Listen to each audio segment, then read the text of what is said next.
Pada video kali ini, kita akan membahas tentang Kerajaan Kediri yang merupakan kelanjutan dari Mataram kuno. Namun sebelum kita mulai penjelasannya, jangan lupa subscribe, like video ini. Sejarah berdirinya Kerajaan Kediri tidak bisa lepas dari kisah perang saudara, demi merebut tahta sang raja. Kerajaan Kediri berdiri sekitar abad ke-11 atau sekitar tahun 1045 Masehi. Kisah berdirinya tertuang dalam kitab Negara Kertagama. Dikisahkan Raja Airlangga berkuasa di Medang Kamulan.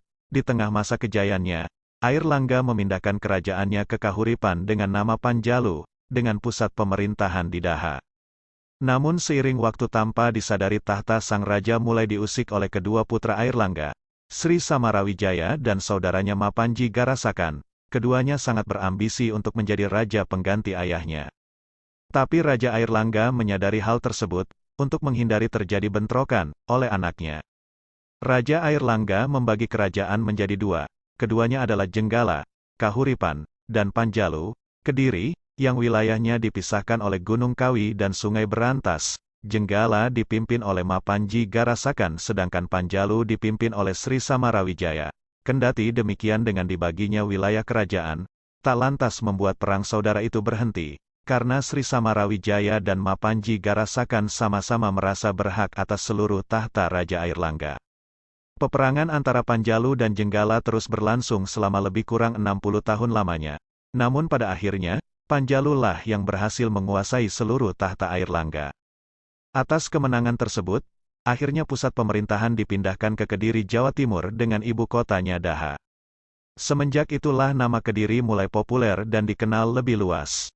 Cerita berdirinya Kerajaan Kediri juga ditulis dalam kitab Kakawin Baratayuda yang ditulis oleh Empu Sedah dan Empu Panuluh. Pemerintahan Kediri, selanjutnya dijalankan oleh Sri Jayawarsa tahun 1104 Masehi, dan Raja Bemswara 1117 Masehi. Kediri mulai memasuki masa kejayaan, pada masa pemerintahan Raja Sri Jayabaya, yang berkuasa tahun 1135 sampai tahun 1157 Masehi. Semenjak Raja Jayabaya berkuasa, seluruh tahta Airlangga berhasil dikuasai. Dan Jayabaya juga dinobatkan sebagai titisan Dewa Wisnu, sehingga Jayabaya di kalangan masyarakat Jawa sangat tersohor dengan ramalan-ramalannya. Kehidupan masyarakat pada masa pemerintahan Raja Jayabaya sangat makmur dan teratur, dan tidak ada kekacauan. Mata pencaharian masyarakat Kediri adalah pertanian dengan hasil utamanya adalah padi. Selain pertanian juga berkembang perdagangan dan pelayaran. Setelah Jayabaya wafat, pemerintahan dilanjutkan oleh Raja Kameswara. Pada masa ini juga berkembang seni sastra, ajaran agama dan tulisan yang mencatat kehidupan para raja. Adapun karya-karya sastra yang bisa kita baca adalah Kitab Baratayuda, yang ditulis oleh Empu Sedah dan Empu Panuluh, yang menceritakan tentang perang Panjalu dan Jenggala. Kitab Kresnayana, yang menceritakan kisah perkawinan antara Kresna dan Rukmini. Kitab Samaradana, yang ditulis oleh Empu Darmaja. Raja terakhir adalah Kertajaya. Pada masa pemerintahan Raja Kertajaya, perlahan kerajaan Kediri mulai runtuh karena adanya pertentangan antara pendeta dengan Raja Kertajaya. Dengan sikap sombong dan angkuh serta membatasi hak-hak pendeta menambah rumit dan kacau situasi pada saat itu, sehingga kaum pendeta mencari perlindungan ke Tumapel Singasari yang dikuasai oleh Ken Arok. Pada tahun 1222 Masehi terjadi peperangan antara Kediri dan Singasari. Ken Arok menyerang Kediri dan Kediri pun berhasil dikuasai oleh Ken Arok.